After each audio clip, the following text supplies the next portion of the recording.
Selamat siang, bisakah Anda ceritakan secara singkat mengenai diri Anda? Selamat siang Bu, perkenalkan nama saya adalah Sei Permata Sarilau. Saya adalah mahasiswa Universitas Multimedia Nusantara jurusan Desain Komunikasi Visual. Selama saya berkuliah, saya membangun pengetahuan dan kemampuan saya akan desain grafis seperti membuat branding, menciptakan kemasan, ilustrasi, motion graphic, dan sebagainya. Selain itu, saya juga memiliki kemampuan organisasi yang membangun soft skills saya, terutama dalam bekerja sama dengan orang lain. Saya juga memiliki pengalaman di luar kuliah seperti bekerja sebagai freelancer, dan saya pernah menjadi seorang part-time ilustrator dalam sebuah brand baju bernama Mini A. Dengan bekal kemampuan dan pengetahuan yang saya miliki, saya siap untuk memberi kontribusi untuk perusahaan ibu. Apakah kelebihan dan kekurangan yang Anda miliki? Menurut saya, kelebihan yang saya miliki adalah passion saya dalam industri kreatif. Saya sangat menikmati pembuatan dan penciptaan karya desain, sehingga saya juga menikmati setiap proses kreatif yang saya lalui. Selain itu, saya juga memiliki kemampuan memanajemen atau mengorganisir pekerjaan, sehingga jika ibu memberikan saya pekerjaan, saya yakin bisa menyelesaikannya secara tepat waktu. Selain itu, pengalaman saya dalam menangani klien membuat saya sebagai seorang komunikator yang handal. Saya mampu mengetahui keinginan klien dan juga berkomunikasi dengan baik dengan klien. Saya sadar bahwa kemampuan komunikasi ini penting untuk membangun loyalitas dengan pelanggan. Di sisi lain, saya juga memiliki sebuah kekurangan, dan kekurangan ini menurut saya adalah sifat perfeksionis saya. Dan dengan sifat ini terkadang membuat saya menghabiskan waktu yang terlalu banyak dalam mengerjakan satu pekerjaan, sehingga terkadang saya harus mengorbankan waktu istirahat saya agar dapat menyelesaikan suatu pekerjaan dengan tepat waktu. Oleh karena itu, hal yang saya lakukan untuk menangani kekurangan saya ini adalah saya menggunakan aplikasi memanajemen pekerjaan agar saya tidak terlalu menghabiskan waktu yang banyak dalam satu pekerjaan saja. Dan hal ini pun membuat produktivitas saya tetap berjalan. Lalu, apakah yang Anda suka dan tidak suka dari pekerjaan desainer? Hal yang saya suka dari pekerjaan desainer adalah bahwa pekerjaan ini membebaskan saya untuk mengekspresikan kreativitas saya dengan mengeksplorasi berbagai gaya visual maupun ide dalam mendesain. Saya juga menyukai bagaimana saya dapat menerapkan atau mengasah skill-skill saya yang mampu membuat suatu desain menjadi semakin baik lagi. Namun ada hal yang kurang saya sukai dari pekerjaan sebagai desainer grafis, yakni pekerjaan ini masih sangat diremehkan, terutama di zaman di mana teknologi berkembang sangat canggih. Orang-orang akan beranggapan bahwa pekerjaan desainer grafis akan tergantikan oleh artificial intelligence, dan orang-orang mulai menggunakan aplikasi-aplikasi desain dan tidak menggunakan jasa seorang desainer. Selain itu, pekerjaan desainer grafis ini juga rentan akan plagiarisme, yang mana hal ini tidak mengapresiasi suatu kerja keras seorang desainer. Lalu, apakah yang Anda lakukan jika Anda ingin mengajukan ide di briefing project? Pertama-tama, saya akan memastikan bahwa seluruh persiapan telah saya siapkan secara matang, antara lain menyiapkan informasi-informasi dasar seperti tujuan, gambaran umum, maupun target audiens dalam menciptakan creative brief. Selain itu, saya juga memastikan bahwa saya akan menceritakan strategi atau rencana yang mendetail kepada klien agar klien mampu mengetahui setiap proses kreatif secara mendetail. Selain itu, saya juga akan menekankan value proposition atau keunggulan dari creative brief ini agar klien pun mampu mengetahuinya dan klien mampu mengetahui hasil apa yang akan didapat oleh klien. Tidak lupa, saya akan meminta masukan terhadap klien mengenai hal-hal apa yang bisa dikembangkan agar kedepannya creative brief ini pun dapat diasah menjadi suatu ide yang lebih matang lagi. Kemudian, apa yang Anda lakukan jika rekan kerja Anda, sesama desainer, melakukan kekeliruan dalam mengerjakan brief? Jika rekan saya melakukan kekeliruan dalam mengerjakan brief, tentu saja saya akan mengingatkan rekan saya. Pertama-tama, saya akan mendiskusikannya dengan rekan kerja saya. Saya juga akan menunjukkan kesalahan apa yang ia lakukan secara spesifik agar ia mampu mengetahui di mana letak kesalahannya. Saya juga akan berusaha untuk mendiskusikannya secara privat agar rekan saya tidak merasa minder.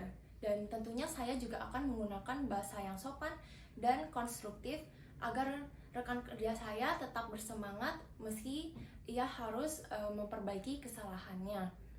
Selain itu, sebagai rekan kerja yang baik, sudah sepatutnya bagi saya untuk menawarkan bantuan atau memberikan solusi terhadap pemecahan masalah ini agar dapat diselesaikan secara bersama-sama. Selanjutnya, apa yang Anda lakukan jika atasan Anda melakukan kekeliruan dalam menjelaskan brief? Pertama-tama tentu saja saya akan melakukan pengecekan terlebih dahulu apakah atasan saya ini benar-benar melakukan kekeliruan atau tidak.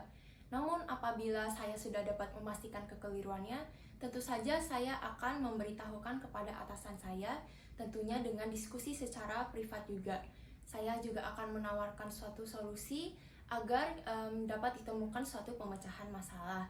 Alternatif lainnya yaitu saya dapat menanyakan suatu pertanyaan atau memberikan saran sehingga dapat mengingatkan atasan saya terhadap jawaban yang benar. Meski terkadang kita bisa saja merasa segan, apalagi mengingatkan seorang atasan dengan posisi atau tingkat yang lebih tinggi dibanding kita. Namun menurut saya lebih penting untuk mengingatkan kekeliruan yang dilakukan oleh sesama agar kedepannya tidak terjadi suatu kebingungan. Asalkan hal tersebut kita komunikasikan secara sopan, maka semua hal akan berjalan dengan baik-baik saja. Ceritakan pengalaman Anda ketika berada di situasi yang sulit dan bagaimana cara Anda mengatasinya. Saya memiliki pengalaman saat mengerjakan tugas kuliah, di mana saya ditempatkan dengan anggota-anggota kelompok yang belum pernah saya kenal sebelumnya. Dan tantangan kami pada saat itu adalah, kami semua adalah tipe anggota dengan peran sebagai pengikut, dan kami tidak ada yang terbiasa menjadi seorang ketua. Maka kami sempat mengalami kebingungan tentang bagaimana cara kami untuk memulai penugasan ini. Maka hal ini memberikan saya kesempatan untuk mengajukan diri, memberanikan diri sebagai seorang ketua, di mana saya belum pernah mencoba menjadi seorang ketua sebelumnya. Maka hal ini pun menjadi tantangan bagi saya. Dan hal yang saya lakukan adalah saya akan membagikan tugas-tugas kepada anggota kelompok, kemudian saya berusaha untuk menjaga komunikasi antar anggota kelompok yang tentunya dapat meningkatkan keharmonisan antar anggota. Dan terakhir saya menggabungkan hasil kerja antara anggota kelompok menjadi suatu kesatuan yang utuh. Sebagai hasil, kami berhasil mengerjakan tugas tersebut secara lancar dan kami pun menerima nilai yang memuaskan. Hal apa yang bisa meyakinkan kami untuk merekrut Anda? Menurut saya, hal yang saya bisa menjadi seseorang yang mampu berkontribusi bagi perusahaan ibu.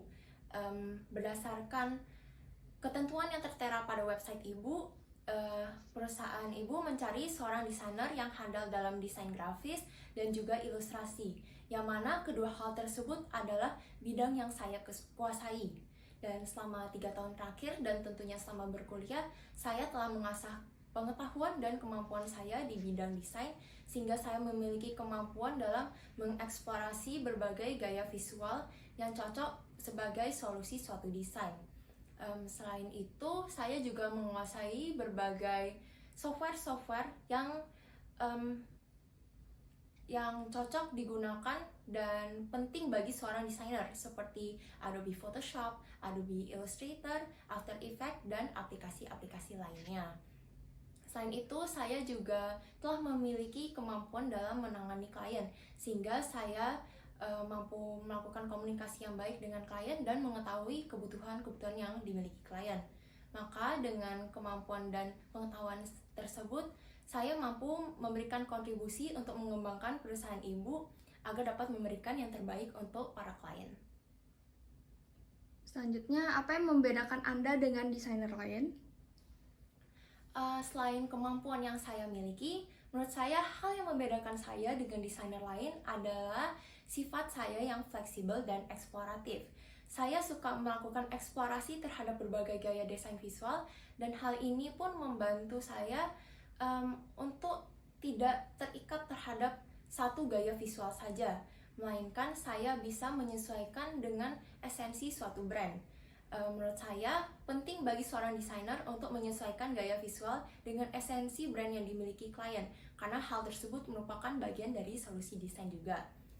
Selain itu, saya juga memiliki kemampuan perhatian terhadap detail, yang mana saya yakin kemampuan ini dapat menjadi aset penting bagi perusahaan ibu.